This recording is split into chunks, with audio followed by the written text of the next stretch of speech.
Pour ne rien manquer, abonnez-vous maintenant. Les vraies voix Sud Radio, 17h-20h, Philippe David, Cécile de Ménibus. Mais dis donc, nous sommes mardi, Philippe David, c'est dingue. Oh, ça va alors vite, qu'hier on était lundi, demain c'est mercredi. Et après-demain, jeudi. Ah, bah je suis pas sûre, on vérifiera. Si tout va bien. Tout va bien. Avec quelle lucidité, dit Philippe Bilger. Bienvenue, on est ravis de vous retrouver. Ce numéro de téléphone est le vôtre, 0826 300 300. Cette émission aussi, Parlons Vrai. Vous savez que sur Sud Radio, en tout cas, les micros sont ouverts et on est ravis de vous accueillir. On en profite pour vous dire que depuis hier, coup d'envoi de la Coupe du Monde de rugby un petit peu partout sur la grille. D'ailleurs, nous aurons l'occasion de vous offrir un ballon. Oui, un ballon ovale. De la Coupe du Monde, le ballon Gilbert, officiel, floqué Sud Radio. Oui, et gonflé en plus. Vous ne serez pas obligé de le gonfler à la bouche. Oui, Philippe Bilger, qu'est-ce qui se passe? Non, je me demandais Dans le micro. dédicacé par tous les joueurs. Non, en revanche, nous, on va vous le dédicacer si vous voulez. Si vous voulez, oui, les vraies voix, vous les dédicaces. Si c'est Philippe David, c'est pas Antoine Dupont. C'est ça. C'est deux prénoms, mais c'est pas les mêmes, tu vois. Bon, Dupont, c'est un prénom. Ouais, Dupont est fondu. Voilà, c'est ça. En tout cas, on est ravis de vous retrouver tout au long de cette émission. Nous aurons l'occasion, bien entendu, de vous parler. 0826 300 300. Les directs au sommaire de cette émission. Urgence solidarité après les Restos du Cœur. C'est au tour de la Croix-Rouge de lancer un SOS avec une envolée de 7% des demandes d'aide au premier semestre. La situation financière de l'association atteint un seuil critique, Philippe. Oui, pourquoi ? Parce que de plus en plus de gens, malheureusement, quel que soit leur âge, tombent dans la précarité, voire même dans la pauvreté. C'est un sujet lourd. Est-ce que vous avez vu des gens autour de vous qui sont tombés dans la précarité, qui n'ont pas osé vous le dire? Vous êtes tombés dans la précarité, vous en êtes sortis ou vous voulez en sortir? On attend vos appels au 0826 300 300. Avec cette question, vous voulez réagir? Avez-vous peur de tomber dans la précarité? Pour l'instant, vous nous dites oui à 67%, ce qui est assez énorme. 0826 300 300. On vous attend. Aude vous attend bien sûr derrière son super téléphone. Coup de fil, coup de projecteur des vraies voix. Hier, Emmanuel Macron a fait sa rentrée médiatique sur la chaîne YouTube et TikTok de Hugo Décrypte. Et en 2 heures d'interview, il a essayé de convaincre les jeunes, alors qu'un sondage IFOP pour Fiducial ne lui donne que 31% d'opinion favorable. Philippe. Oui, est-ce que pour vous, Emmanuel Macron est encore une parole qui porte? Est-ce que pour vous, par exemple, parler sur YouTube, c'est pas ce qu'aurait fait un président de la République? Je sais, on n'est plus sous De Gaulle, Pompidou, Giscard, mais est-ce que sa voix porte encore? En Afrique, on se pose la question. Est-ce que parfois trop de communication ne tue pas la communication? On l'a un peu connu avec Sarkozy. Que vous pensiez A, que vous pensiez Z, on attend votre avis. Un seul numéro, le 0826 300 300. Et la parole d'Emmanuel Macron porte-t-elle encore? Eh bien, vous êtes 5% à dire oui. Appelez-nous au 0826 300 300. Il faut qu'on vous parle là tout de suite. Et bienvenue dans Les Vraies Voix. On est ensemble jusqu'à 19h. Les vraies voix Sud Radio.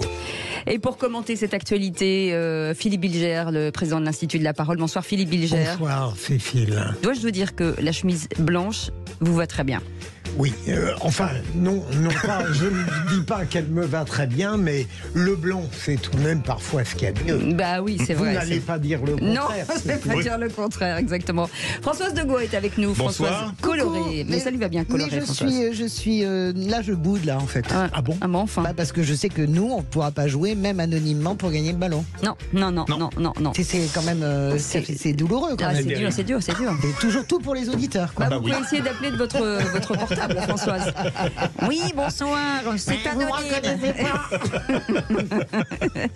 Et Jean-Marc Governator est avec nous, coprésident d'Écologie au Centre et élu écologiste niçois. Bonsoir. Bonsoir. Bienvenue, bonne rentrée à vous. Merci. Sur Sud Radio. Bon, la chemise blanche est mieux que la sienne. Ah oui, c'est vrai. Je ne me battrai pas avec vous là-dessus. Il n'y aura pas, vous inquiétez pas. En attendant, 0826. Moi, je pense plus blanc que vous. 300, c'est le numéro de téléphone que a composé Stéphane, notre auditeur de Bordeaux, qui sera avec nous dans quelques instants. En attendant, vous laissez des messages sur ce numéro et des messages pour nous parler, nous parler de la vie, de l'actualité. Écoutez celui d'Éric de Nîmes. Bonjour, je vois que vous parlez d'école, c'est Éric de Nîmes. Il faut proposer tous les cours sur Internet pour estomper ces inégalités. D'ailleurs, j'en ai parlé à des collégiens, des lycéens, même des profs m'ont dit que c'était une bonne idée, mon idée. En fait, on s'en fout du niveau des élèves. On les exploite pour justifier l'emploi d'un million de fonctionnaires. Le bac qu'on nous donne, il n'a aucune valeur. Regardez les jeunes, on ne sait pas quoi en faire. Qu'est-ce qu'ils font les jeunes? Moi je les vois le soir, ils vont les distribuer des repas à gauche, à droite. C'est tout ce qu'on leur propose dans la vie. C'est ça, l'école? Et merci beaucoup Éric de Nîmes. Voilà, c'est bien, vous laissez des messages sur votre répondeur. L'école à distance, je suis pas sûre que sur le ça numérique... s'appelle le CNED, ça existe déjà. Non, On l'a bien mais utilisé pendant les en même les temps, confinements. voilà, c'est un message assez dur quand même, les jeunes qui servent à rien. Moi, j'ai un peu honte. Non, c'est que le bac ne sert à rien. bac ne sert à rien. Vous savez, on se rend pas compte de l'effet que ça a sur les jeunes, par exemple, qui passent le bac, quand ils nous entendent, nous, les boomers, les cinquantenaires, passer nos journées sur les plateaux à dire que le bac n'a plus de valeur. On les fait vraiment souffrir, les jeunes. Moi, j'ai pris on des n'a plus envie de le passer, surtout. Non, mais j'ai pris des réflexions terribles de mômes, de ma famille, disant mais tu te fous vraiment de nous, quoi. Parce qu'on a quand même bossé. Vous pouvez pas, vous, de votre surplomb, dire que ce qu'on fait, ça sert à rien.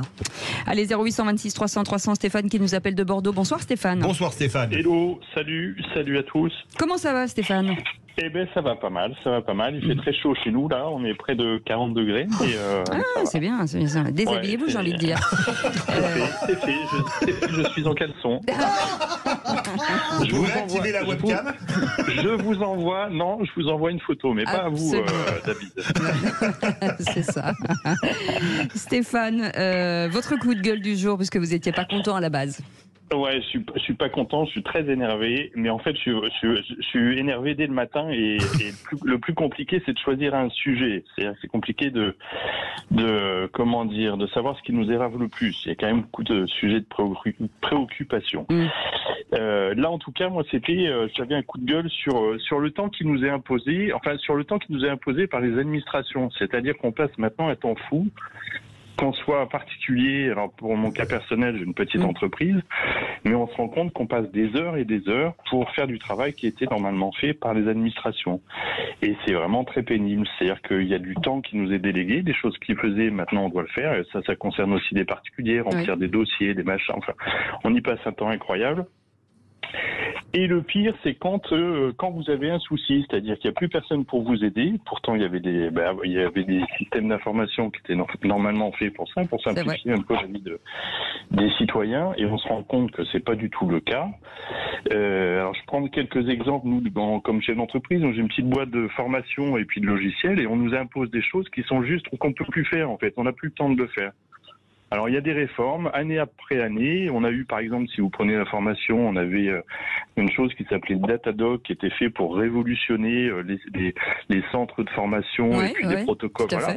Donc c'était super. On a bossé comme des ânes pendant 1 an pour mettre tout ça en place. C'est-à-dire c'est quasiment un plein temps qui s'occupe de ça.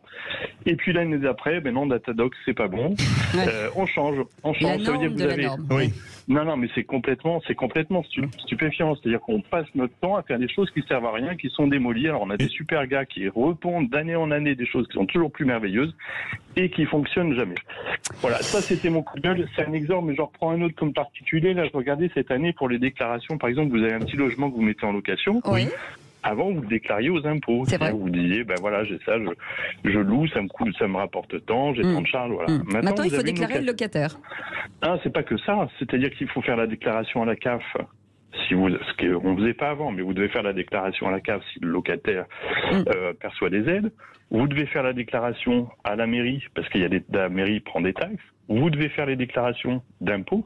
Vous devez faire maintenant la déclaration du locataire, effectivement. Arrêtez Stéphane, je suis au bout du rouleau là. Je vous le dis, je suis en dépression nerveuse. C'est complètement farfelu. Et voilà. Ouais. Et alors la conclusion pour moi là-dessus, c'est le coût. C'est-à-dire qu'on a des coûts, on a un vrai matraquage fiscal maintenant, mais en plus de ça, il faudrait tenir compte du temps qui nous est délégué. Et je crois qu'on sous-estime cette chose-là. Pendant que moi je fais. Et en parlant de temps, Stéphane, pendant ce temps que je fais ça. Eh bien, je bosse pas, je crée pas de valeur. Vous voyez ce que je veux dire? Et ça, c'est faramineux. Nous, on aimerait bien bosser aussi. Voilà, allez-y. Allez, vous restez avec nous, Stéphane, puisque vous êtes notre vraiment auditeur préféré du jour. 0826 300 300, vous restez avec nous dans un instant. Leur écrit Histoire du procureur. On parle de quoi, Philippe? On parle du triste sort des milliardaires et de Bernard Arnault en particulier. Et puis, il y aura les 3 mots dans l'actu de Félix Mathieu. On en parle dans un instant. À tout de suite, bienvenue. Parlons vrai, Sud Radio, bienvenue à tous. Et nous sommes de retour jusqu'à 19h et ravis de vous accueillir ici chez nous à la maison. Et c'est aussi chez vous avec Philippe Bilger aujourd'hui, avec Françoise Degaut, éditorialiste Sud Radio et LCI, avec Jean-Marc Governatori, coprésident d'Écologie au Centre et élu écologiste niçois. Ça va Jean-Marc ? Impeccable en votre compagnie. Ah, c'est gentil. Bien près du micro, parce que sinon on va se faire gronder et ils auraient raison. Et dans un instant, les 3 mots dans l'actu avec Félix Mathieu. Bonsoir Félix. Les 3 mots dans un instant sont uniforme, cassation et resto. Et en attendant, les réquisitoires du procureur. Les vraies voix Sud Radio, le réquisitoire du procureur, Philippe Bilger. Et vous allez demander l'acquittement d'une personnalité, voire même de plusieurs, qui, quoi qu'elle fasse, sont systématiquement condamnés. Absolument, peut-être pas l'acquittement, mais j'ai été frappé ce matin quand, comme d'autres, j'ai entendu que Bernard Arnault et sa famille avaient donné 10 millions d'euros pour les Restos du Cœur. Alors je comprends tout à fait qu'on puisse discuter, considérer que cette générosité de sa part est facile, même inexistante, qu'il aurait pu donner davantage pour damer le pion à ce que va donner l'État. Ce qui me choque tout de même, c'est que le premier sentiment n'est pas de dire c'est bien de sa part. Ça m'énerve, et il n'est pas le seul à en pâtir, mais lui, c'est systématique. Je vais finir par considérer que c'est bien que je ne sois pas milliardaire.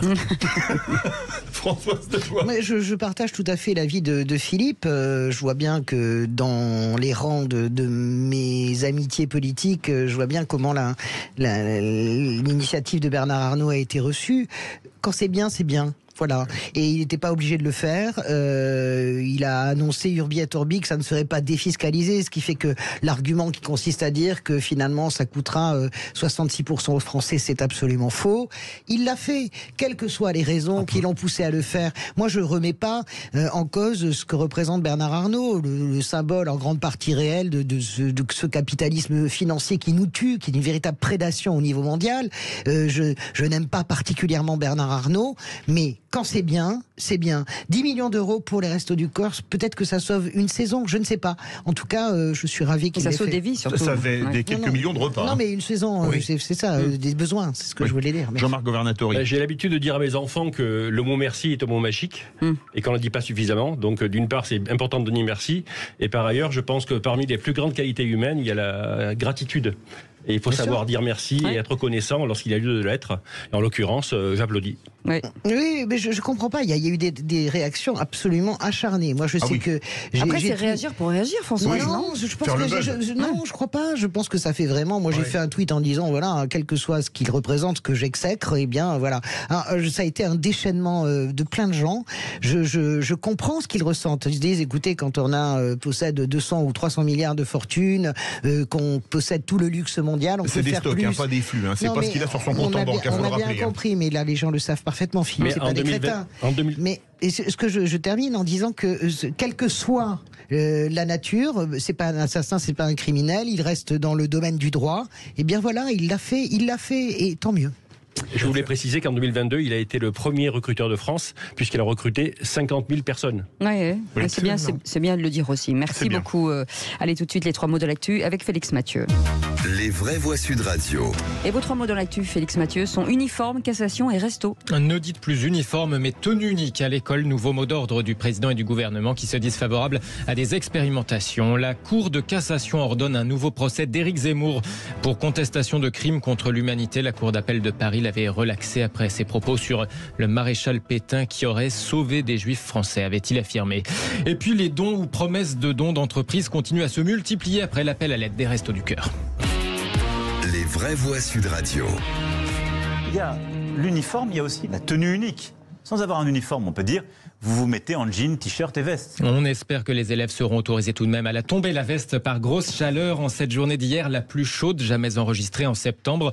C'est l'un des sujets abordés par Emmanuel Macron chez Hugo Décrypte. Pourquoi pas expérimenter une tenue unique dans certains établissements scolaires?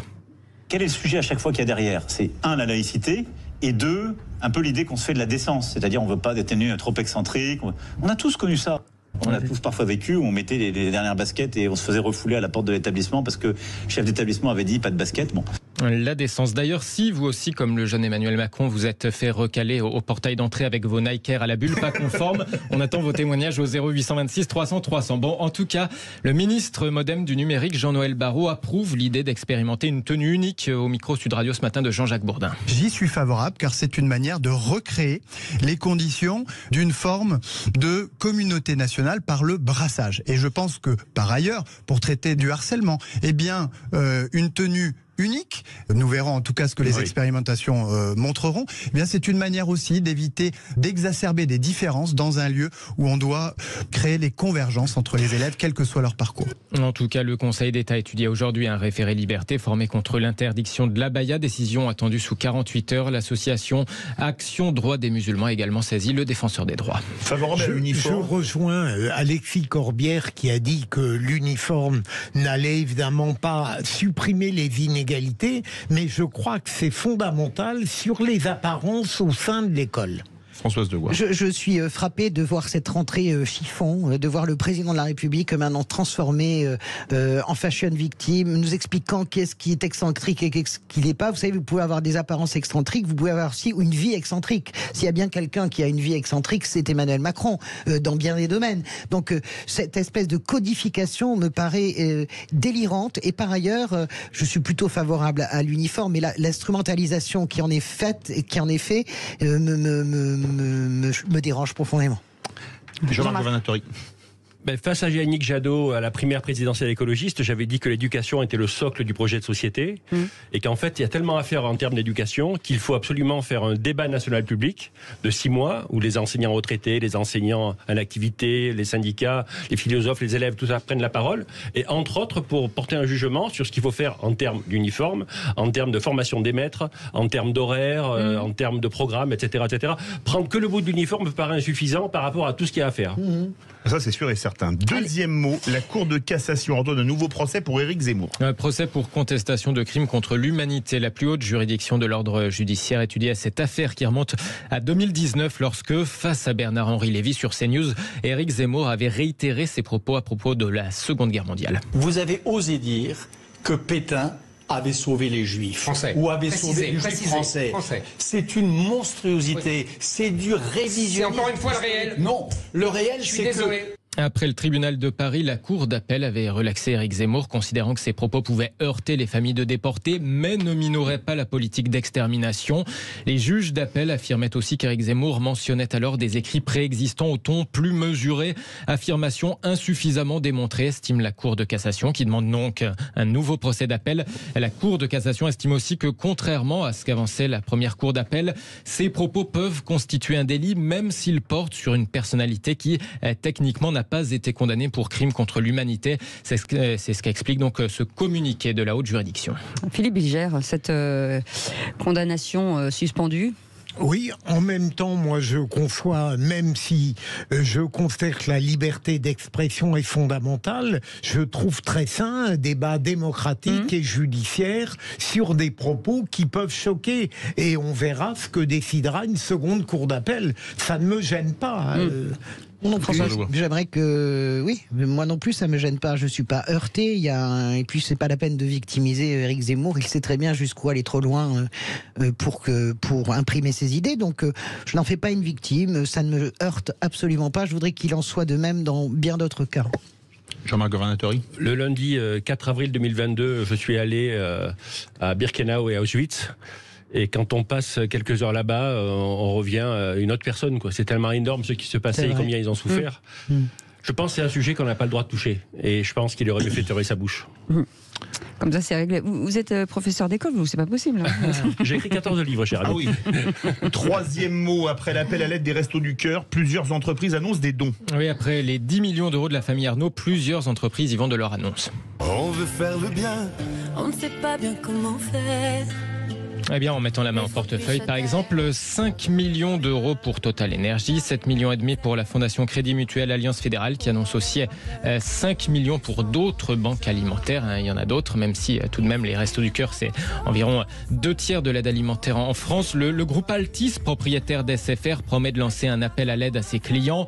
Le patron du marché de Rungis également, qui promet d'en faire autant, de demander la solidarité à ses clients grossistes. Ce week-end, pour mémoire, les Restos du Cœur avaient annoncé se préparer à devoir refuser des bénéficiaires l'hiver prochain, faute de moyens suffisants. Et merci beaucoup Félix Mathieu. On va en parler dans quelques instants, puisque débordé par la situation sociale qui se dégrade en France, les Restos du Cœur et la Croix-Rouge ont lancé un appel à l'aide pour faire face à leurs difficultés. On va en parler avec Marie-Alette Grard qui est avec nous, présidente de l'ATD Quart Monde France. Bonsoir, merci d'être avec nous en direct sur Sud Radio. Une petite question, la présentation du pacte des solidarités par Matignon qui devait être présenté mi-juillet a été reportée pour la 4e fois. Est-ce que c'est vraiment une priorité nationale quand on voit ça ?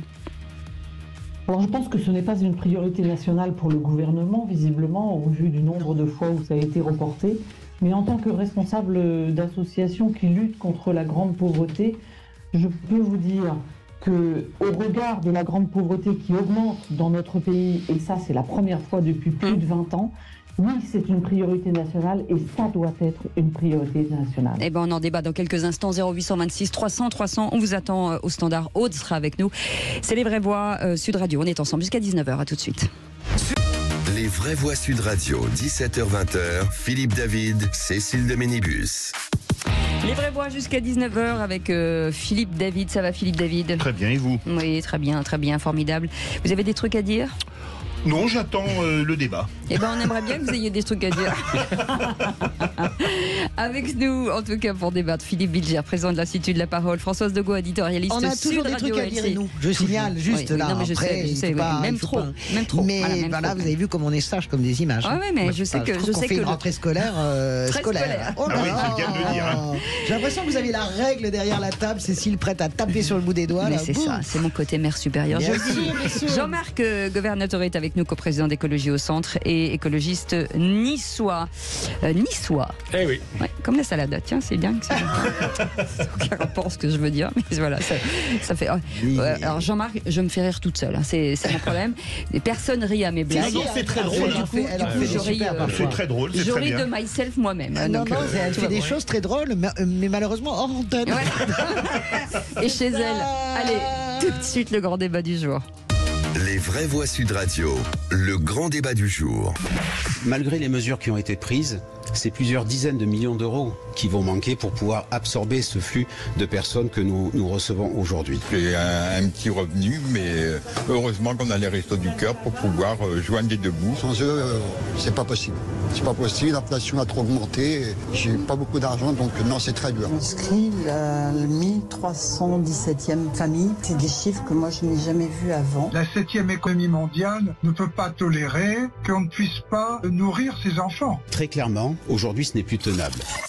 Et donc après les Restos du Cœur, c'est la Croix-Rouge qui a lancé elle aussi cet appel à l'aide à cause de ses difficultés financières pour faire face à l'augmentation de la précarité en France, Philippe. Oui, Cécile, et une précarité qui touche tout le monde. On a parlé des étudiants qui n'arrivent plus à faire 3 repas par jour et qui font des files interminables pour récupérer de la nourriture et des produits d'hygiène, mais également des retraités. Il y en avait qui témoignaient d'ailleurs ce matin au micro de Jean-Jacques Bourdin sur Sud Radio. Alors est-ce que vous avez peur ? Est-ce que vous avez peur de tomber un jour dans la précarité, ou est-ce que vous pensez que non, vous êtes protégé, que de toute façon le système social français vous maintiendra toujours la tête hors de l'eau ? Vous avez été témoin de chute dans la précarité de proches, vous êtes tombé dans la précarité, vous en êtes ressorti ou pas ? On vous attend au 0826 300 300. Avec cette question, avez-vous peur de tomber dans la précarité ? Pour l'instant, vous dites oui à 67%. Et Ludovic nous dit d'ailleurs, nul ne sait de quoi sera fait demain, mais la paupérisation est grandissante et la prise de hauteur politique pour élever l'homme au sein de la politique socio-économique inexistante. Et avec nous, pour en parler, notre experte du jour, Marie-Alette Grard. Merci d'être avec nous. Vous êtes présidente d'ATD Quart Monde France, pardon. Merci d'être là. Philippe Bilger. C'est un sujet très grave, puisque là, les associations, en tout cas de solidarité, visiblement se mobilisent toutes pour crier à l'aide. Absolument, j'espère ne pas choquer la présidente qu'on va entendre dans très peu de temps, mais je crois que ma réaction est celle malheureusement, je le crains de beaucoup de Français. Et je serais curieux d'entendre son avis là-dessus. À la fois, comme tant d'autres, je suis capable de faire le constat d'une pauvreté qui augmente. Je pense à mon quartier, le 9e arrondissement. C'est effrayant de voir la montée de la misère, par exemple, dans ce quartier. Donc le constat est fait. Le deuxième, c'est que j'espère que nous sommes peu nombreux à avoir cette attitude de générosité seulement abstraite que j'ai, probablement un manque de générosité. Je ne suis pas naturellement porté à faire des dons dans le quotidien de la vie. Et troisième élément, j'ai cette réaction sans doute parfaitement limitée et peut-être vulgaire en disant « mais pourquoi je vais remplacer l'État ?» pour un travail qu'il devrait faire. Donc tout cela n'est pas réjouissant en ce qui concerne ma propre subjectivité, mais je crois que certains Français pensent comme moi, et j'aimerais savoir comment réagir. En tout cas, c'est bien de l'avouer, hein, François de Gaulle. C'est vrai que j'aime la sincérité de Philippe Bilger sur cette question. Moi, je donne quand même tout le temps, mais pas parce que je suis plus généreuse, c'est parce que voilà, c'est peut-être plus mécanique. Et la réalité, c'est que oui, moi j'ai peur de tomber un jour dans la précarité. Vous savez, la vie, ça change tout le temps. Ouais, il n'y a plus aucune situation pérenne, invulnérable. Il n'y a plus de forteresse inexpugnable. Si vous faites partie des catégories de gens qui ne possèdent pas de biens, une poire pour la soif, une maison à vendre, ce qui est mon cas par exemple, moi, je vis sur la valeur de mon travail. Et d'ailleurs, tous les gens avec qui je vis, c'est pareil. Donc, la question, c'est oui, on peut tomber dans la précarité. J'ai le souvenir, il y a quelques années, d'avoir croisé, ça m'a brisé le cœur, un grand directeur d'antenne d'une énorme radio privée que j'ai vu, qui était littéralement à l'état de clodo. Cet homme-là, pendant 10 ans avant, tout le monde se pressait devant sa porte pour pouvoir obtenir un poste, etc. Et il était à l'état de clodo. Je lui ai dit, mais tu veux des clopes? Je n'osais même pas l'humilier. Ça m'a brisé le cœur et ça a été une grande leçon pour moi. Oui, on peut tomber de tous nos piédestal, petit ou grand. Ouais. Jean-Marc Governatori. Les analyses de Philippe et François sont pertinentes. Je voudrais regarder le problème sous un autre angle. Oui. Dans ma vision à moi d'écologiste centriste et d'écrivain, effectivement, c'est que c'est encore un signal d'alerte de la société. Quand vous examinez la société, l'hôpital va mal, la prison va mal, les glaciers fondent, les déserts se multiplient, il y a des problèmes dans tous les sens. Et ça, c'est un des problèmes. Et la cause, c'est qu'une société consumériste, productiviste et compétitrice est incompatible avec le bien-être durable.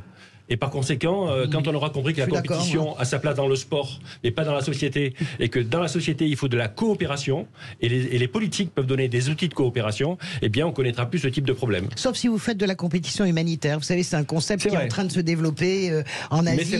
C'est se mettre en compétition pour savoir qui va agir le plus et le mieux pour les autres. Et ça, c'est génial. Marie-Alette Grard, pour faire la synthèse de ce qu'ont dit les vraies voix, est-ce que vous pensez, vous aussi, que personne n'est à l'abri? On entend le cas d'un grand directeur de radio, ce qui est quand même assez fou. Il y a des exemples, il y en a plein. Des exemples, il y en a plein. Vous la connaissez, Cécile, je suis sûre. Alors écoutez, moi je pense qu'il ne faut jamais opposer les uns aux autres. Il y a ceux qui vivent dans la précarité. Effectivement, ça peut arriver à tout un chacun par des accidents de la vie que l'on ne souhaite à personne, mais ça peut arriver à tout un chacun. Et nous, ce qui nous préoccupe, c'est que les personnes qui vivent dans la grande pauvreté, donc c'est pas un accident de la vie de vivre dans la grande pauvreté, parce que c'est quand vous avez des soucis d'emploi, de logement, de santé, d'éducation, vous voyez, dans des différents domaines des droits, que vous vivez dans la grande pauvreté. Ça n'arrive pas du jour au lendemain, mais ce que l'on sait, c'est que l'on n'en sort pas du jour au lendemain non plus, et que pour cela, ces personnes ont besoin de la solidarité nationale, ont besoin de la solidarité des uns et des autres, ont besoin d'avoir leur place dans la société, comme les uns et les autres, et ont besoin que l'État, notre État, prenne enfin en compte ce qu'ils vivent. Parce que la grande pauvreté augmente dans notre pays. Et ça, c'est grave. Je rebondis sur ce que vous dites. Je réponds à la question, est-ce que vous avez peur de tomber dans la précarité? Je disais que ça peut arriver à tout le monde. Mais moi, j'entends ce que vous dites. C'est passionnant, c'est vous la spécialiste. Mon sentiment est quand même que la pauvreté, hormis la grande pauvreté, la pauvreté s'élargit, élargit son champ maintenant, y compris à la classe moyenne, parfois. Est-ce que c'est vrai ou faux?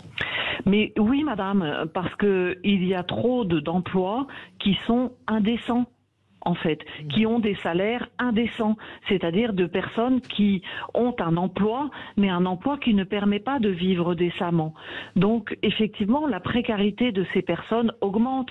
Petit à petit, vous n'arrivez plus à payer votre loyer avec l'emploi que vous avez le matin de bonne heure et le soir très tard, et les frais de déplacement que vous avez, etc. Et les frais d'électricité et tout ça qui ont augmenté, sans compter la nourriture. Et en fait, il y a trop d'emplois qui sont avec des niveaux de salaire qui ne sont pas assez élevés. Ça, c'est clair. Philippe Bilger. Je voudrais, Madame la Présidente, prolonger ce qu'a dit Jean-Marc tout à l'heure. Et je continue à m'introspecter de manière un peu narcissique, finalement. C'est une séance de psy pour vous. Absolument. Mais je me demande si, dans une certaine conception philosophique, politique et sociale, il n'y a pas cette idée perverse qu'au fond, il n'y a pas de misère sans responsabilité, sans culpabilité, et qu'au fond, on pourrait toujours s'en sortir. Est-ce que vous ne croyez pas que c'est une sorte de pensée dominante, très perverse, au fond? Marie-Hélène Grard. Vous savez, cher monsieur, moi je suis persuadée qu'une société ne peut vivre dans la paix s'il n'y a plus de misère.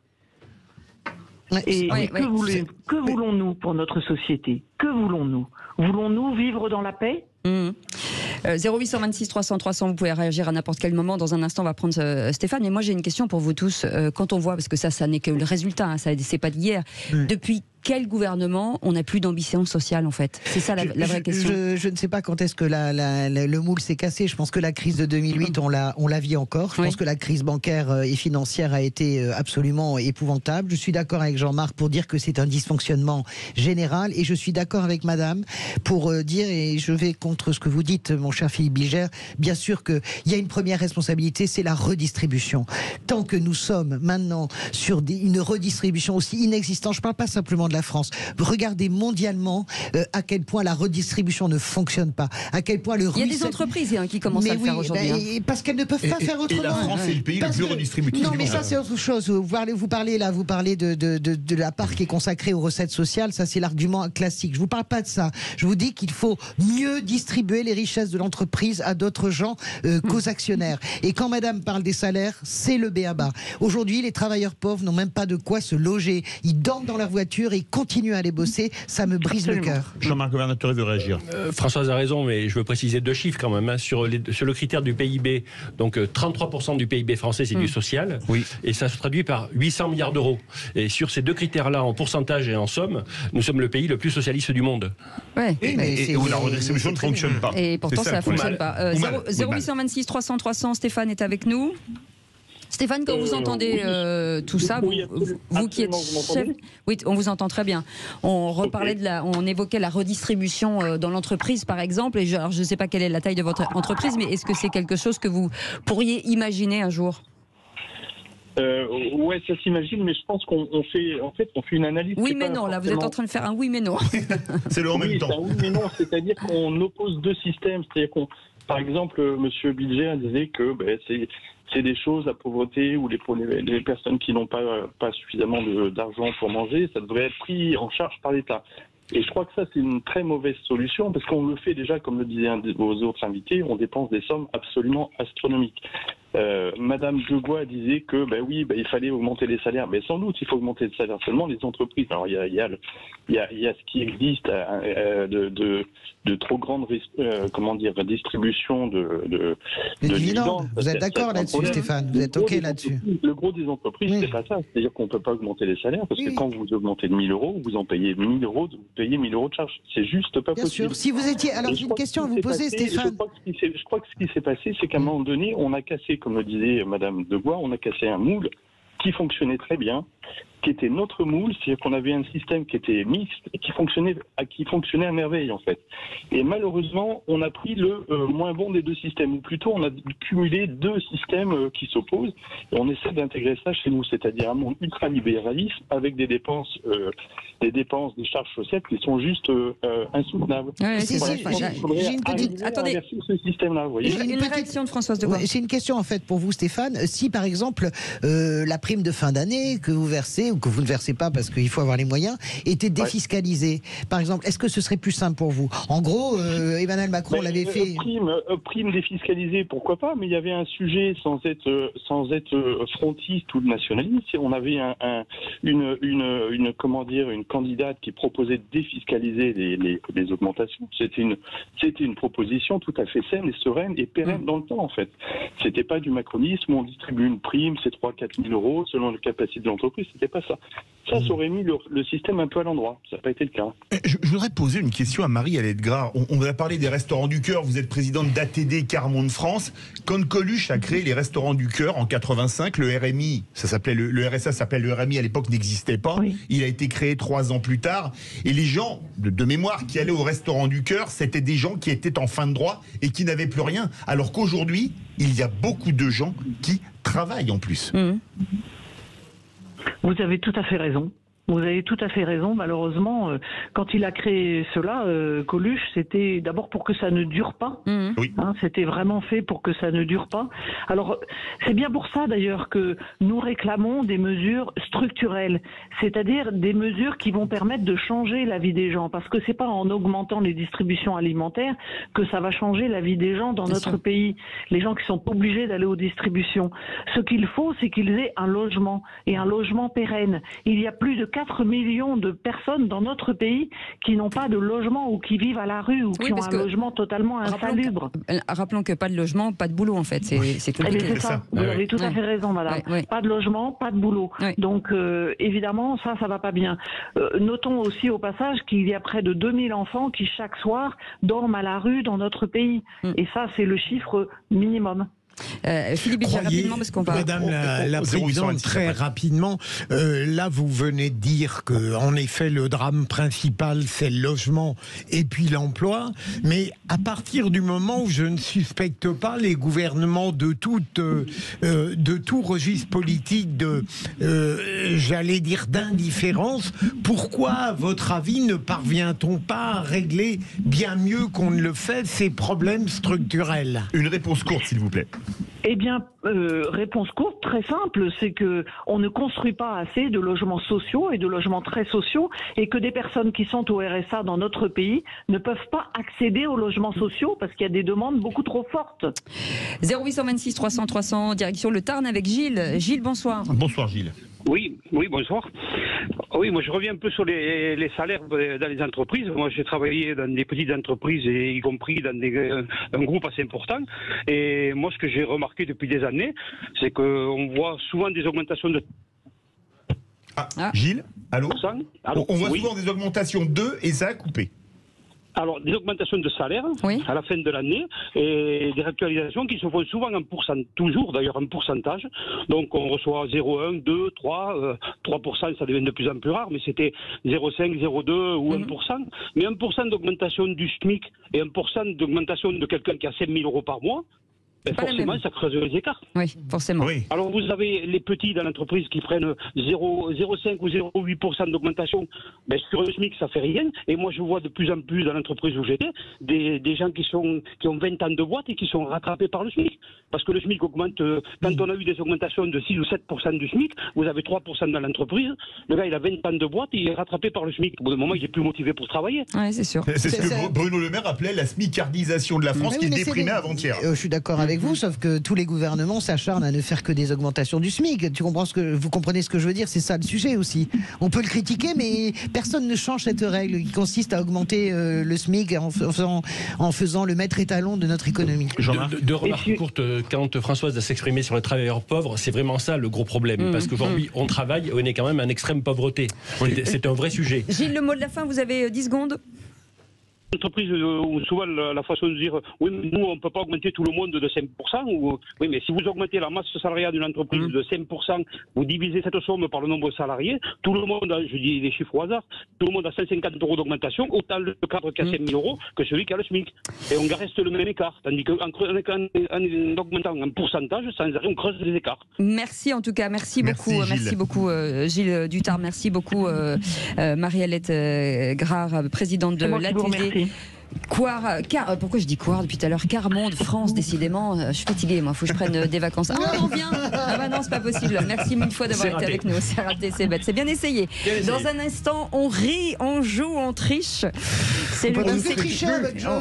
On ne triche plus. On peut même plus tricher. Bien sûr qu'on triche, Philippe Bilger. Arrêtez de dire des bêtises. Allez, bien tricher. Mais je ne triche jamais. Je ne trichais pas avant et je ne peux plus tricher. Chers amis, si vous aimez le cinéma, il y a forcément un moment où tout se noue ou se dénoue. Eh ben, c'est le moment. Avec nos amis. Aujourd'hui, Philippe Bilger est avec nous. Françoise Degois est avec vous. Ça va les gars? Pour non, ça va pas. J'ai un peu plus triché à ce jeu. Ce jeu, voilà, n'a plus de sens pour moi. Jean-Marc Governateur est avec nous, coprésident d'Écologie et au centre et élu écologiste. Est sérieux, ce Governateur. Il porte bien son nom de famille. Il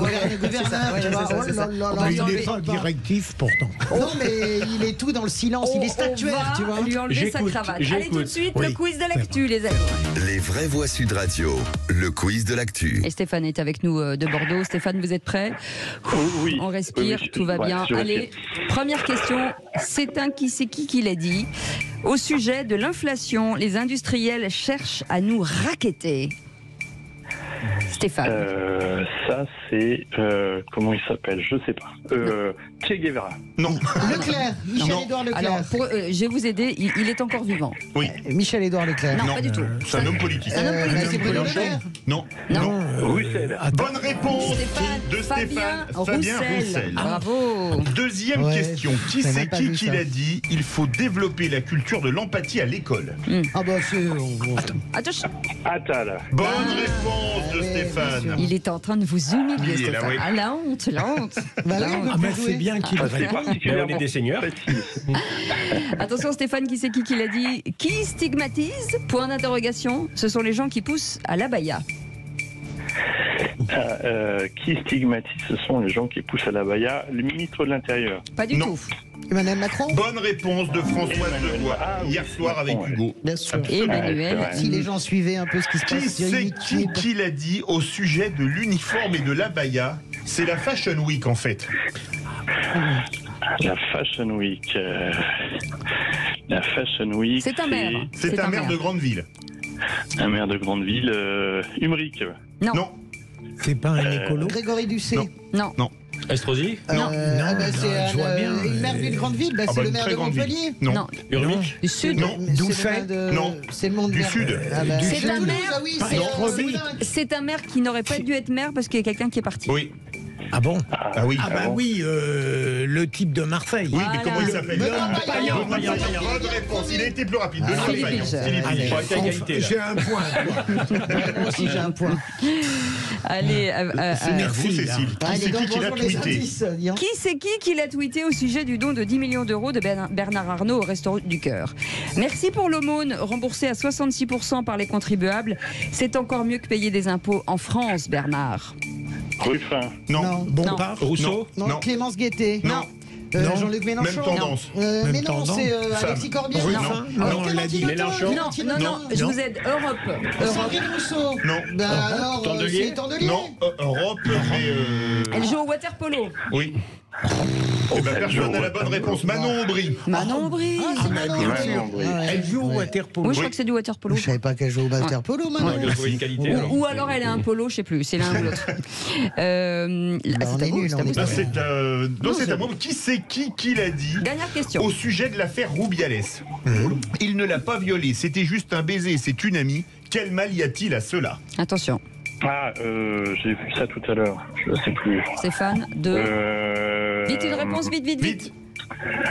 Allez, pas de réponse, Stéphane. Woody. Bonne réponse, Woody Allen. Woody Allen. Ah oui, Woody Allen, c'est vrai. Oui. Ah ouais, je l'ai, ouais. Il est fort, le Philippe. Il y en a un qui sait répondre aux Eh ben questions non, 2-2 importantes.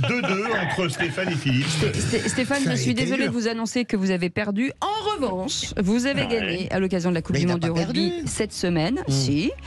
Un ballon officiel Gilbert avec le logo Sud Radio. Vous allez pouvoir jouer au rugby. Super, bah, Au c'est les gars rugby, qui vont comme être ils disent. contents, alors. Au rugby, dans votre jardin, j'ai envie de dire.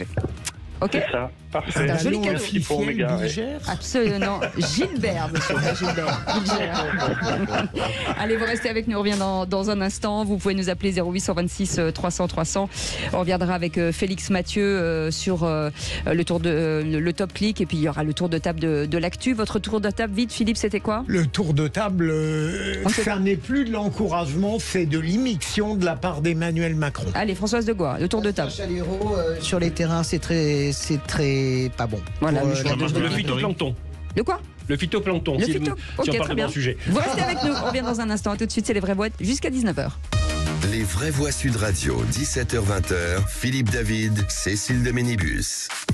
Bienvenue si vous venez de nous rejoindre avec Philippe Bilger. Ce soir, ça va mon Philippe? Ah, très bien. Oh, très bien, je suis content. Très bien. Françoise de Gaulle, elle va bien, notre Françoise? Elle va bien, elle attend. Vendredi soir, elle attend. Ouais, ah là là, elle attend. Je trépigne, vous aussi, je sens. Ah là là, ça va être bien ce match. Hein. Quelle affiche. Mais ne voyez pas tout en noir. Non, mais les blagues, ce sont extraordinaires. Gouvernateur est avec nous, coprésident d'Écologie au Centre et élu écologiste niçois. Ça va, Jean-Marc? Mieux que jamais. Ah, c'est bien, j'aime bien les gens positifs. Bon, allez tout de suite, le top clic avec Félix Mathieu. Les vraies voix Sud Radio, c'est le top clic. Et ce top clic, Félix Mathieu, Elon Musk qui menace de poursuite une organisation de lutte contre l'antisémitisme. Le propriétaire de Twitter, rebaptisé X, menace de poursuivre l'Anti-Defamation League, l'ADL qui combat l'antisémitisme et le racisme, association qu'il accuse de diffamation contre son réseau social.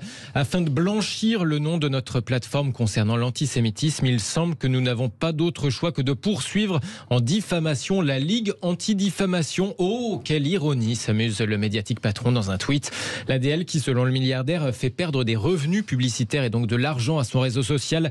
Les annonceurs, dit-il, évitent la controverse. Or, l'ADL anéantit nos revenus publicitaires aux États-Unis et en Europe en proférant des accusations infondées. Et alors, il va plus loin encore. Avec cette controverse, dit-il, les annonceurs font une pause, mais cette pause est permanente jusqu'à ce que l'ADL donne le feu vert, ce qu'elle ne fera pas sans qu'on accepte de suspendre secrètement ou de bannir tout compte qu'il n'aime pas. C'est les accusations d'Elon Musk. Depuis qu'il a racheté Twitter fin octobre, le patron de Tesla n'a pas seulement procédé à des licenciements massifs au sein du réseau social. Il reste seulement 1500 employés sur 8000 à Twitter. Il a aussi rétabli des dizaines de milliers de comptes bannis à cause d'infractions répétées aux règles contre la désinformation ou le harcèlement. Alors, selon plusieurs ONG, le nombre d'insultes homophobes ou racistes est remonté en flèche. Notez que déjà début août, la plateforme a lancé une procédure similaire, une procédure judiciaire fédérale contre une autre ONG de lutte contre la haine en ligne, ONG qu'elle accuse là encore de mener une campagne de dénigrement injustifié. Françoise de Gois, vous qui utilisez assez régulièrement beaucoup, X. Oui, beaucoup.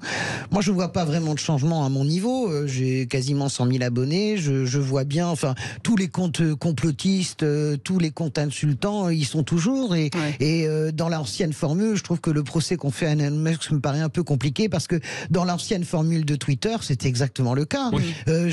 J'ai vu très peu de comptes suspendus. Moi, je vous évite les insultes. J'ai fait je ne sais pas combien de signalements à Pharos, ça n'a jamais. Et à Twitter, ça n'a jamais rien donné. Vous, c'est pareil. Donc, ce fantasme de dire que Elon Musk a rétabli tous les complotistes, je trouve qu'on charge un peu trop la mule. Twitter a toujours été à la fois plein de lumière et à la fois un joli dépotoir. C'est les deux. C'est un cloaque. Les insultes à l'égard des particuliers, ils s'en moquent. Oui. Alors qu'on fait un peu politique et que ça va dans là, ça. Dans le débat. Mais c'est pas grave parce qu'il y a aussi des choses très, très positives. Vous vous faites insulter, vous, sur les réseaux sociaux? Oh, ça peut arriver, c'est le lot de tous les personnages publics, ça fait partie du jeu. C'est comme ça. Oui. Bon, c'est pas toujours très, très marrant, mais voilà.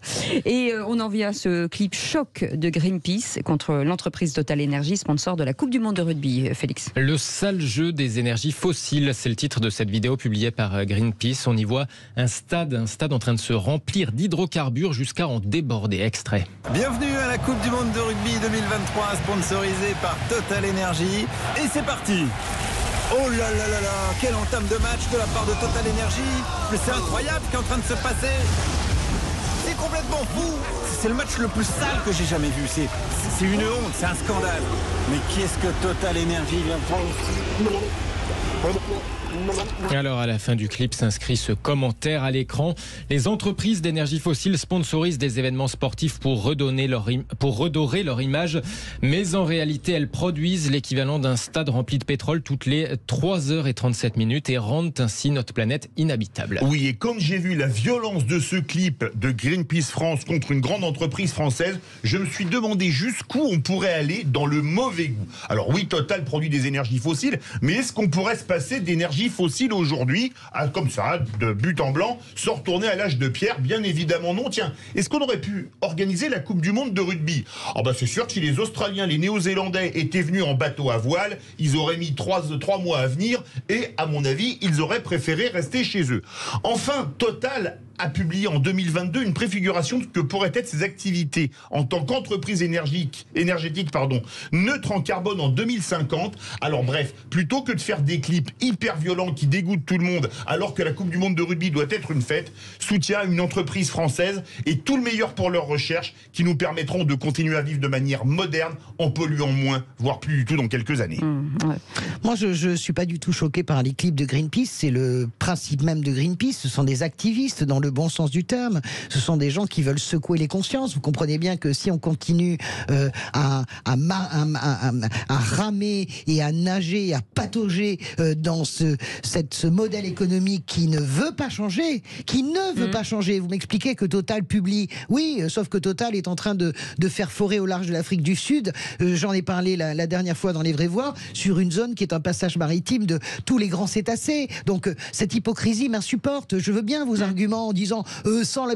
Écoutez, oui, bien sûr, mais c'est parce que depuis 20 ans, on ravage, qu'est-ce qu'on ferait sans le pétrole, que de toute façon, on ne change pas. Il faut changer. Il y a d'autres moyens. Moi, je suis pas choqué du tout par la force des images. Souvenez-vous de Brigitte Bardot avec les bébés phoques. Franchement, c'était choc. Vous me l'avez énervé, là, François. Non, mais c'était choc. Vous voyez les bébés phoques en train de se faire littéralement écorcher vifs. Eh bien, ça a bougé les consciences. Jean-Marc Governatori. On est chez les colos purs. Les problèmes environnementaux sont si larges qu'il faut vraiment le maximum d'adhésion du maximum de personnes. Et je pense qu'un clip comme ça, il est violent et il n'est pas assez constructif. Donc j'aurais préféré un clip qui montrait la réalité. Voilà, pédagogique. La réalité, c'est que pour l'instant, malheureusement, ça marche comme ça. Ouais, ça marche François pas, va parler des cétacés. Parfois, je trouve que c'est un peu trop. C'est pas mal. Mais vous savez, la pédagogie... Non, elle est bien. Excusez-moi, on rit comme des baleines. Non, mais la pédagogie, ça fonctionne absolument pas. Ça fait 30 ans qu'on fait de la pédagogie. Ça fait 30 ans que le GIEC nous explique que c'est -1 quart, -2, ça marche pas. Il y a des coups de pied dans les fesses. Allez, les amis, comme dit l'histoire, c'est assez, dit la baleine. Je me cache à l'eau pour avoir le dauphin. Vous restez avec nous dans un instant. Le tour de table de l'actu. Philippe Bilger, on parle de quoi? On parle de l'immixtion d'Emmanuel Macron dans les vestiaires. Voilà, Françoise de Gois. De la présence de Chalureau sur les terrains pour le 15 de France et pour le match d'ouverture. Et vous Du phytoplancton. Du phytoplancton. Allez, à tout de suite. Bienvenue, c'est les Vraies Voix, 0826 300 300. N'hésitez pas. On est là, on ne bouge pas. À tout de suite. Vraies Voix Sud Radio, 17h-20h. Philippe David, Cécile de Ménibus. Nous ne sommes pas seuls et nous sommes extrêmement bien entourés aujourd'hui avec vous, 0826 300 300, avec Philippe Bilger, avec Françoise de Gois et avec Jean-Marc Governatori. Et vous savez, il y a un truc qui s'appelle le tour de l'actu des Vraies Voix. Et ça tombe bien, c'est maintenant. À quoi tu penses? Je pense que quand on mettra les cons sur orbite, t'as pas fini de tourner. Non, moi je crois qu'il faut que vous arrêtiez d'essayer de dire des trucs. Le tour de table de l'actualité. Et pourtant, il va bien falloir que vous disiez des choses. Philippe Bilger, le discours un peu trop too much du président à l'équipe de rugby. Alors, ce n'est pas le sujet de l'année et encore moins du siècle. C'est même pas le sujet de la journée. J'ai bien conscience que j'aurais pu choisir quelque chose de plus déterminant. Mais j'ai écouté le discours du président Macron dans les vestiaires pour encourager l'équipe de France de rugby. Il respecte une tradition, il vient dans les vestiaires, mais j'ai été frappé. Il ne peut jamais rien faire comme tout le monde. C'est-à-dire que on espère un encouragement, on n'espère pas une immixtion sportive et technique. C'était quasiment l'entraîneur qui venait parler aux joueurs de l'équipe de rugby, alors qu'il y avait ce médiocre Galtier à côté de lui qui ne comprend rien au rugby. Il y avait plus de 20 joueurs de rugby qui écoutaient ça, qui avaient besoin des injonctions d'Emmanuel Macron en disant que toute la France va les regarder. Mais c'est grotesque. Il faut qu'un jour il s'habitue à considérer que ce n'est pas lui qui peut remplacer toutes les fonctions en France. Il n'est pas expert en tout. Moi, je pense que Galtier connaît très bien le rugby. Mais il était c'était ironique. ironique. Ah, c'était ironique. Oh là, Baptiste, vraiment, vacances, retour, direct, départ. Ah bah là, c'est très dur. Vous voyez, Jean, on était en train de parler de l'élévation de l'émission. Il y a d'aucuns qui la rabaissent. Non, mais il y a un niveau on est arrivé à un point de rupture, là. Moi, je tiens à le signaler. Là, vraiment, vous me sidérez. Vous n'avez pas compris l'ironie. Non, parce qu'il n'a pas fait son petit rictus quand il est ironique. Ah, il a les yeux qui pétillent quand il est ironique. Et là, il a les yeux qui n'ont pas pétillé. Même moi, j'ai compris. Donc, la prochaine fois, je mettrai une banque. Tu mets un truc ironie. Françoise, il en fait trop avec les champions, avec oui, bien sûr, l'équipe de France il en de fait foot toujours ou de rugby. trop. De toute façon, c'est Monsieur Plus, il en fait toujours trop, surtout c'est Top Gun quand il va visiter la marine, il se déguise en sous-marinier, il va expliquer, je pense, aux pilotes de chasse de la patrouille de France comment il faut piloter cet avion, il va expliquer à Mbappé pourquoi il n'a pas marqué, il va le il est fatigant. Le problème, si vous voulez, c'est que maintenant on relève même plus parce que voilà, on sait qu'on a un président qui est un mauvais acteur, qui sait tout, surtout, autrement dit, rien sur rien, et juste, il est grotesque. Je pense que c'est tout à fait l'adjectif qui convient, grotesque. Vous êtes d'accord avec ça ? Je regarde même pas tellement ça me fatigue. Ah oui, bon, je le dirais avec mes mots, mais elle a tout à fait raison. Paul Valéry disait tout est poison, rien n'est poison. Et notre président, il est too much. Ouais, c'est ça. Non, vraiment, bien sûr. C'est trop, c'est trop. C'est tellement enfantin la volonté d'être au centre de tout, en fait. C'est ça le sujet. C'est pas d'être expert de tout. C'est d'être l'alpha et l'oméga. Qu'il fait mieux. Mais est-ce que c'est lui qui le fait pas bien, ou est-ce que c'est nous qui, Français, ne l'acceptons pas? Parce qu'un président américain qui ferait ça, on trouverait ça génial. Non, mais c'est pas le sujet. C'est parce qu'il s'arrêterait. Il s'arrterait à l'encouragement, à l'enthousiasme. Souvenez-vous d'Obama quand même, il était un peu. Non mais Obama, il n'allait pas dans le vestiaire des Chicago Bulls pour leur expliquer comment on joue. Non, mais honnêtement, je ne défends personne. Non, mais quand il va taper sur l'épaule de Mbappé et que Mbappé est détruit psychologiquement parce qu'on a perdu, il lui dit laisse-moi surtout. Là, il veut la paix, quoi. Le Mbappé. Et l'autre, il doit savoir qu'il ne doit pas y aller là. Non, il se sert de Mbappé, clairement, en permanence. Voilà, il a besoin d'être au centre de toute l'attention tout le temps, 24 heures sur 24, comme un enfant. C'est assez terrible, je trouve. Jean-Marc, sur ce mot impossible à dire. Le phytoplancton. Oui. Phytoplancton. Mais je vais y arriver par un chemin détourné, mais c'est effectivement un très gros sujet parce que, comme je le disais, toutes les personnes qui nous écoutent dépendent du phytoplancton totalement. En fait, nous sommes dans une société très matérialiste et c'est une des causes majeures des malheurs qui nous arrivent. Et j'ai eu la chance de faire un discours à l'ONU à Genève le lundi 27 mars 2023 et j'expliquais que ce qui se voit pas est plus important que ce qui se voit. L'amour, le courage, le discernement, l'air, l'eau, quand elle est propre, ne se voit pas et c'est vital. Eh bien, c'est exactement ça le phytoplancton. Le phytoplancton, c'est un organisme végétal qui est aux surfaces des eaux de la planète et il se trouve qu'on s'appelle la planète bleue parce que 70% de la Terre, c'est de l'eau. Oui. Et c'est pourquoi le phytoplancton est tellement implanté sur notre planète que c'est le premier émetteur d'oxygène avant les forêts, et c'est le premier capteur de CO2 avant les forêts. Et pourtant, il est soit minuscule, soit microscopique. Vous ne le voyez pas. Donc il y a le zooplancton qui est comme le plancton mon cerveau, animal. C'est pareil, c'est minuscule. Et le phytoplancton, c'est végétal. Et malheureusement, il est en train de mourir. Donc c'est vraiment un appel que je lance parce que à cause des pluies acides, à cause du réchauffement climatique et à cause des microplastiques, comme il y a des forêts qui ne font plus leur mission de capter le CO2 et d'émettre de l'oxygène, eh bien le phytoplancton, il est sur le même schéma. C'est un problème colossalissime qui devrait être une priorité de tous les gouvernements du monde. Et malheureusement, on n'en parle pas. Donc je souhaitais mettre ça sur le débat. Ouais, et je suis très heureux que Sud Radio m'ait permis d'en parler. Si, on en parle. On en a parlé pendant la COP 21. On a parlé du phytoplancton. J'étais en Égypte. Moi, j'étais évidemment à Villepinte. Peut-être pas au grand public, en fait. Si, mais c'est un sujet. Vous avez absolument raison de le remettre inlassablement sur la table. Et d'ailleurs, c'est pour ça d'ailleurs que la France, deuxième puissance maritime, à quelques nœuds près d'ailleurs des USA, eh bien, multiplie les aires marines protégées. Il faut les aires marines protégées. Cet été, j'étais au large de Port-Crawl en bateau et je voyais des plaisanciers qui hurlaient parce qu'ils ne pouvaient pas filer à plus de 5 nœuds à 300 mètres, etc. Et on en discutait. J'ai dit, mais vous ne vous rendez pas compte de ce que vous provoquez, notamment sur les posidonies, qui sont les nurseries de la Méditerranée, sur le phytoplancton. Vous ne vous rendez pas compte de ce que vous produisez entre un bateau à moteur qui va à 5 nœuds et un bateau à moteur qui va à 25 nœuds. Donc il est normal de protéger ces aires marines. Vous restez avec nous dans un instant. Merci en tout cas de nous avoir évoqué ce sujet. Vous m'avez appris des choses. Je suis très heureux et très flatté. Et on apprend des choses ici. C'est étonnant, mais c'est quand même. Dans un instant, on parle de Chalureau, forcément. On en parle dans un instant, vous bougez pas. Et on est ensemble. Et merci de votre fidélité. On adore savoir que vous nous écoutez. Sud Radio. Les vraies voix Sud Radio, 17h-20h, Philippe David, Cécile de Ménibus. Bienvenue dans les vraies voix Sud Radio. Et pendant ce temps-là, Philippe David fait des blagues carambars hors antenne. On essaye d'apprendre. Nous, on essaye d'apprendre des choses.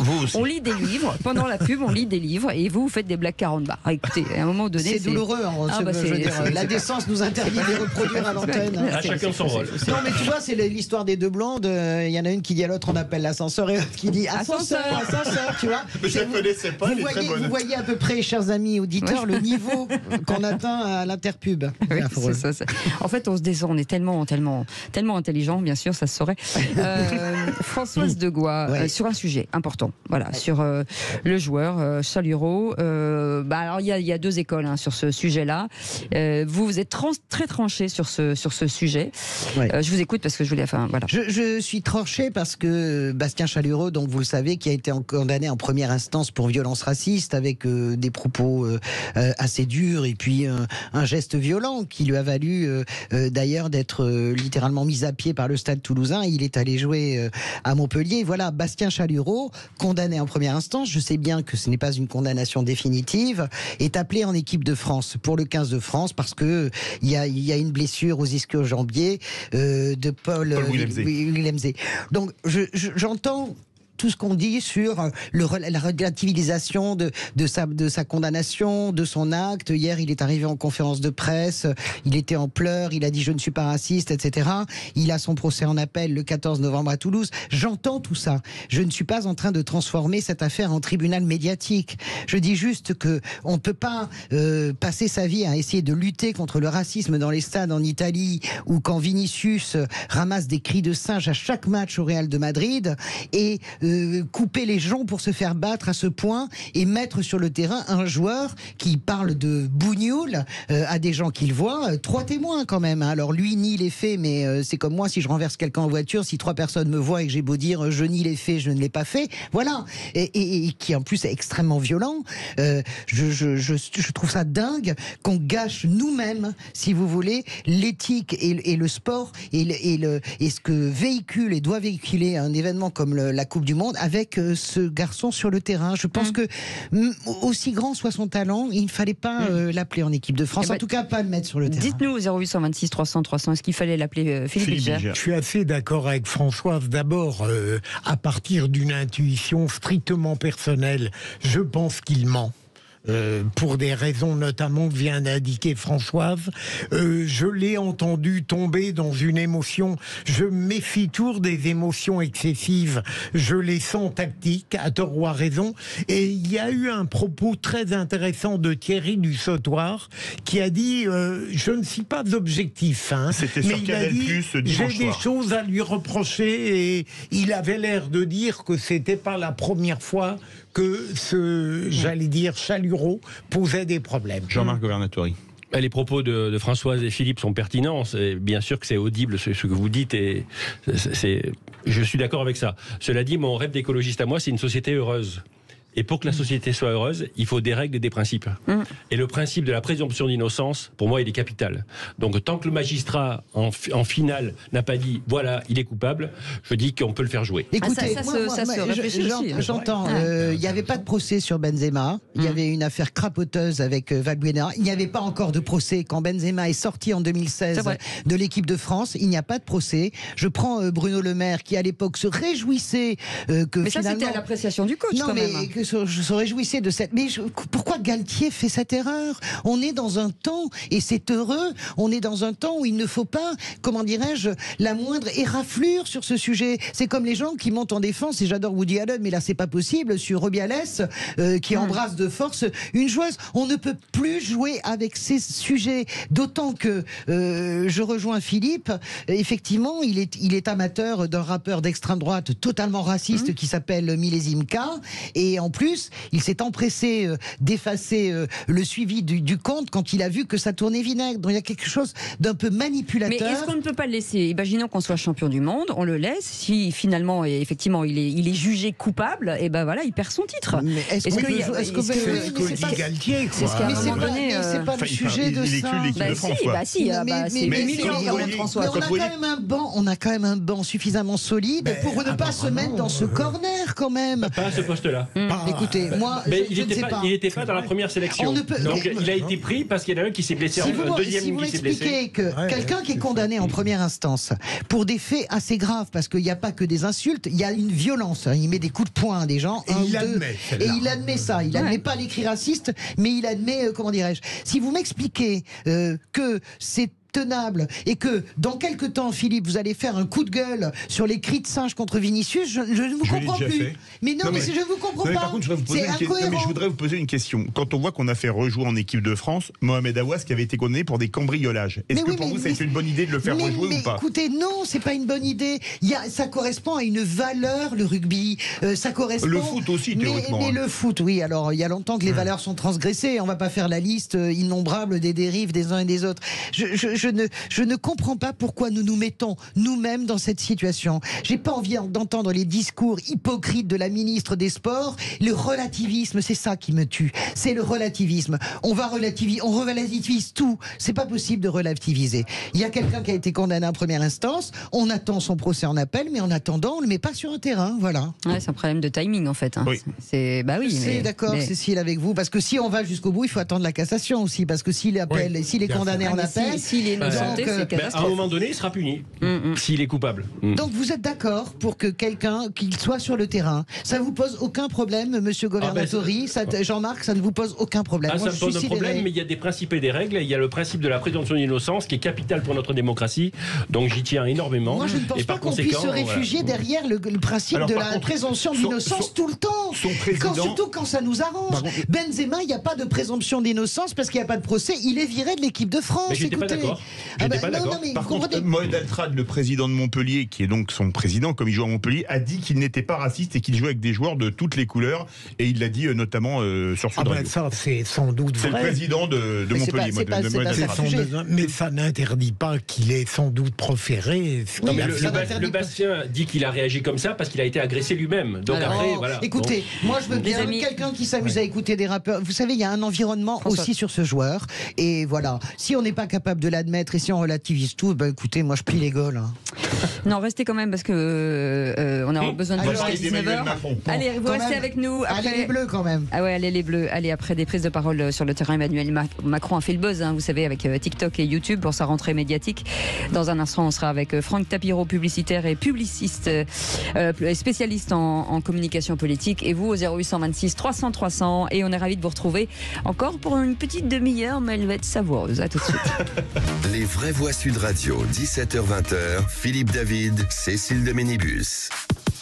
Et nous ne sommes pas seuls pour vous accompagner avec Philippe David. Pas seul dans votre tête, non. Au moins il y a du monde. C'est un bordel. Un vrai pluralisme dans la tête de Philippe. Oui, c'est terrible, c'est terrible. Par rapport à ceux-ci, ils sont beaucoup plus nombreux. Laissez-moi me concentrer parce que déjà je suis pas aidée. Donc là, Philippe Bilger est avec nous, Françoise Degois et Jean-Marc Governatori est avec nous, coprésident d'Écologie au Centre et élu écologiste niçois. Ça va Jean-Marc? Toujours très bien. Oh, vous êtes bien. Toujours pas enlevé la cravate. Hein. Ah non. Faut vous vous noterez qu'elle est verte. Hein. Elle est verte. Vert bouteille, quoi. Vert fatigué, allez. Elle est vert, j'ai 1000 ans, en tout cas. Allez, tout de suite, le coup de projecteur des vraies voix. Les vraies voix Sud Radio, le coup de projecteur des vraies voix. Et donc après ce buzz de la prise de parole d'Emmanuel Macron, beaucoup de prises de parole sur le terrain. Là, c'était sur TikTok, sur YouTube, pour cette rentrée médiatique, Philippe. Oui, et justement, on va vous poser cette question, puisque dans le dernier sondage IFOP pour Sud Radio, le baromètre IFOP fiducial pour Sud Radio, il perd 3 points. Emmanuel Macron, il a 3 points de cote de popularité en moins, alors qu'Elisabeth Borne, elle en gagne 2. On se pose cette question. Est-ce que la parole d'Emmanuel Macron est encore, vous me passerez l'expression, bankable? Est-ce qu'elle porte encore? A priori, en Afrique, pas trop, mais vous, est-ce que vous écoutez encore les propos du président? Ou est-ce que vous dites, écoutez, il parle, qu'il parle? Eh bien, appelez-nous au 0826 300 300. Et pour le moment, vous êtes 97% à penser que la parole d'Emmanuel Macron ne porte plus. En tout cas, on va demander à un expert, parce que nous, on appelle toujours des experts à l'aide, SOS Amitié Bonsoir. Et le matin, on a même Valérie, expert. Ouais, c'est ça. Franck Tapiro est avec nous, publicitaire et spécialiste en communication politique. Bonsoir, Franck. Bonsoir. J'ai envie de dire, le fond de la piscine n'est pas très loin, il faut un petit coup de talon et on monte à la surface. On reprend un peu votre dialectique de SOS Amitié que j'adore. Est-ce que Philippe Bilger, finalement, Emmanuel Macron fait de l'abus, de surexposition?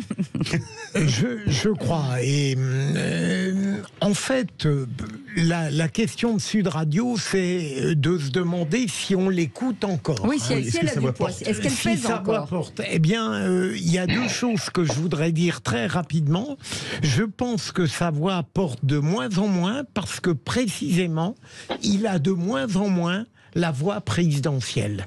Au fond, le premier point me paraît assez important, c'est que il se substitue de plus en plus à l'action ou à la parole des ministres, précisément parce qu'il sent que la parole présidentielle qui devrait être la sienne n'imprime plus. Et deuxième élément, c'est un dérèglement républicain parce qu'il confond le rôle de président avec celui des ministres qu'il ne choisit pas au hasard. Je pense qu'il y a une forme de jalousie chez lui, humain, trop humain, qui fait qu'en réalité il a été jaloux d'Édouard Philippe à une certaine époque et qu'il est paradoxalement peut-être un peu jaloux de Gabriel Attal aujourd'hui. Et ben là, vous l'avez rhabillé pour l'hiver. Françoise Degois qui, comme nous tous, a appris après le dérèglement climatique, le dérèglement républicain. Oui, et puis je pense qu'il y a une forme d'orgie de communication chez Emmanuel Macron. Il pousse au paroxysme la communication tous azimuts. Après, alors 2 choses à la décharge d'Emmanuel Macron. La première, c'est que 2 mandats, de toute façon, la parole est usée. Le 2e mandat de Jacques Chirac n'est pas flambard, pas plus d'ailleurs que le 2e mandat découpé en morceaux de François Mitterrand. Les Français connaissent leur président, s'habituent et s'usent. Lui, il y a quelque chose de totalement monomaniaque dans sa façon de prendre la parole sur tout sujet. D'ailleurs, il ne nous étonne même plus. Il n'y a même plus quelque chose qui peut vraiment nous percuter dans ce qu'il dit, vraiment rentrer dans notre vie. Ça, c'est un véritable problème, mais je pense qu'il s'en fout, si vous voyez ce que je veux dire. Il n'y a pas d'enjeu pour sa réélection. Il maintient son socle 22, 23, 24%. Donc, pour lui, tout va bien. Et son problème à lui est existentiel. C'est comment j'existe encore pendant 4 ans alors que ma vie politique est de toute façon terminée, en tout cas momentanément, en 2027. Comment je suis encore le maître du jeu? Comment je garde la maîtrise du jeu? Et ça, je pense que c'est une vraie souffrance pour lui. Jean-Marc Governatori. Mais notre président, il subit 2 boulets qu'il a fabriqués. Le premier, c'est la surcommunication, effectivement, mais il y en a un autre qui est la sous-réalisation. Si nos parents n'avaient fait que parler d'amour et ne l'avaient jamais fait, sur ce plateau, il n'y aurait personne. Et c'est exactement le cas du président. Il parle. Métaphore. J'aime cette image. Il parle, mais il ne produit pas. Il a par exemple dit entre les 2 tours que son second mandat serait écologique ou pas. Alors que rien ne se passe. Ou pas. Voilà. Le problème, c'est le ou pas. Franck Tapiro, quand vous entendez ça, est-ce qu'on est dans la justesse ou pas? Si vous étiez dans la justesse, je crois que je ne serais pas là. Calmez-vous, Franck Tapiro. Allez, ça va. C'est bien d'inviter les grands de Macron. Je dis ça, je fais un petit clin d'œil pour mon amie Françoise Degois. Parce que je sais très bien qu'elle m'appelle depuis des années le Macron-dolâtre. Bah oui, vous êtes la groupie de Macron, bien sûr, comme vous avez été la groupie de Sarkozy, mais ça c'est normal, vous avez le droit d'être groupie. Allez-y. Mais quand j'étais groupie, personne ne pensait encore ni à l'un ni à l'autre, ça vous le savez. Oui. Oui, au tout début. Non, je vais vous dire, ce qui est intéressant, c'est de voir qu'il s'adresse à un électorat qui n'est pas le sien, en fait.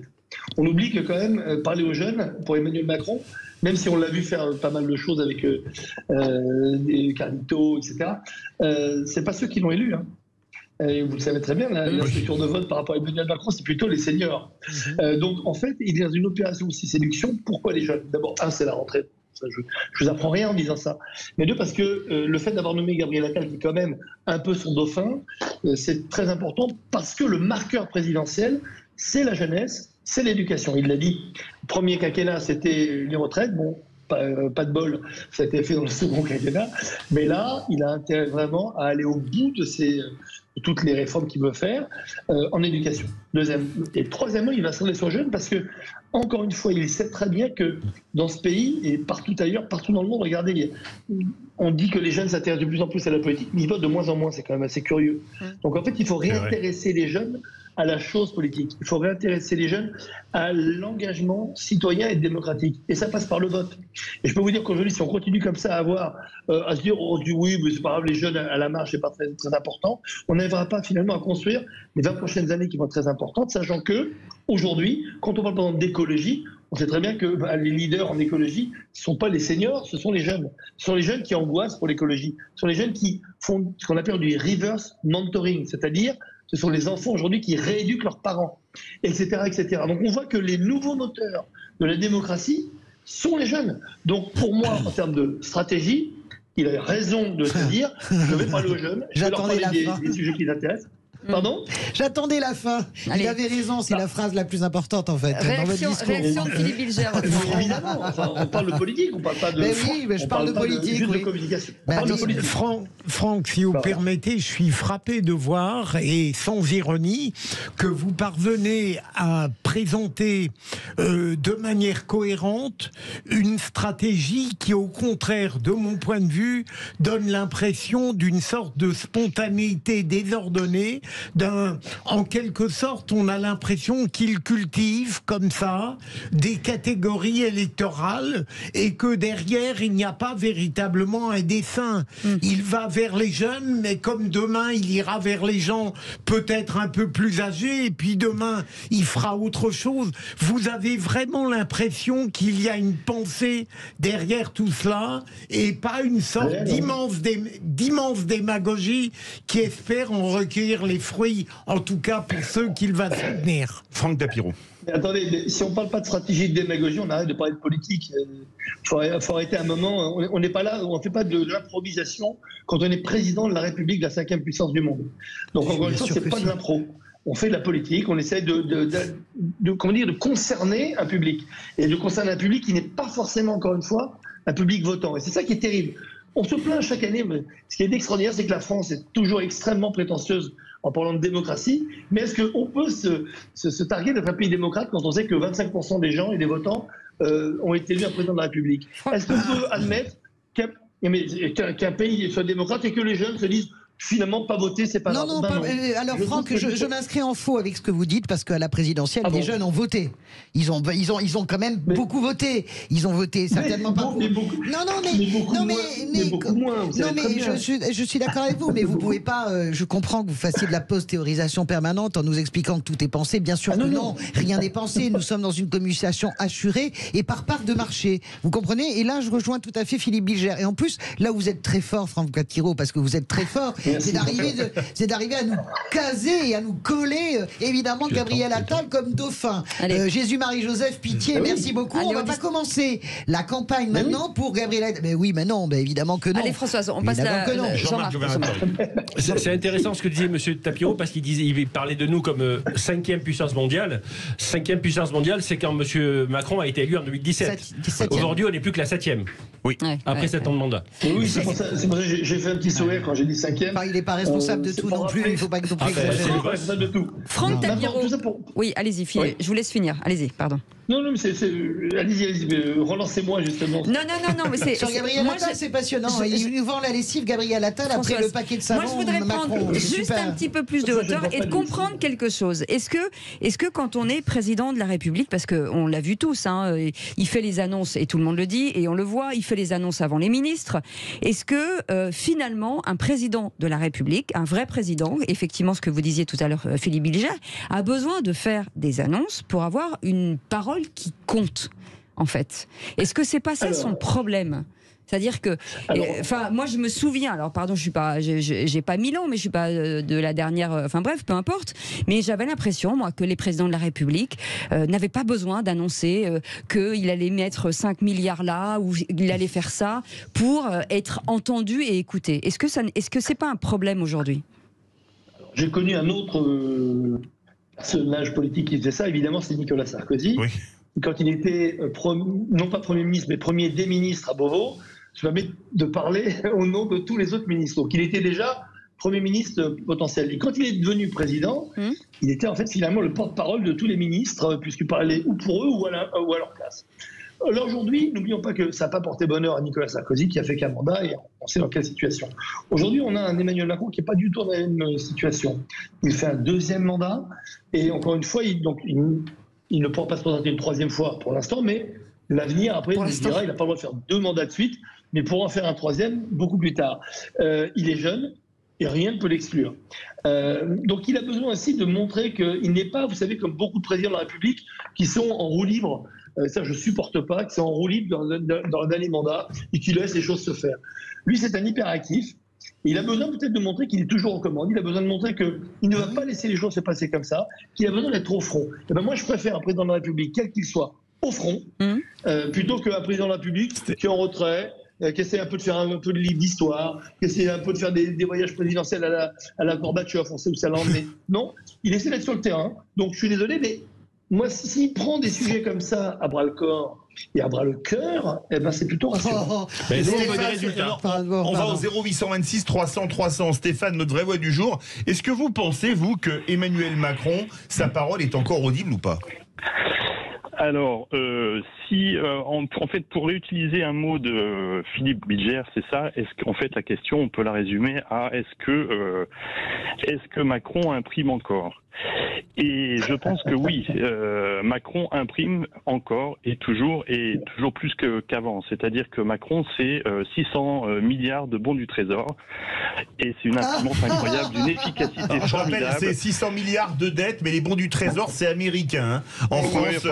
c'est d'équivalent. Il y a quand même des bons du Trésor. Les bons Canal Suez et Canal de Panama, c'est fini aussi. C'est l'équivalent. Donc il imprime effectivement. C'est une dette qui est plus colossale. Je crois qu'il a fait en un mandat l'équivalent de la dette de Giscard, Pompidou, Mitterrand et Chirac réunis. Donc c'est fantastique. Plus sérieusement, ce qui m'inquiète, c'est que justement... le Covid, mais bon, voilà. Ça compte pour une toute petite partie. Non, on peut pas, mais là-dessus, on peut pas non plus lui reprocher ça. Sur le Covid, il faut pas exagérer non plus. On peut lui reprocher les 3 quarts de la dette, quand même. Allez-y, Stéphane. Mais non, plus sérieusement, ce qui m'inquiète, c'est qu'il imprime pas plus que d'habitude. C'est-à-dire qu'il est à un plafond de 25-30%.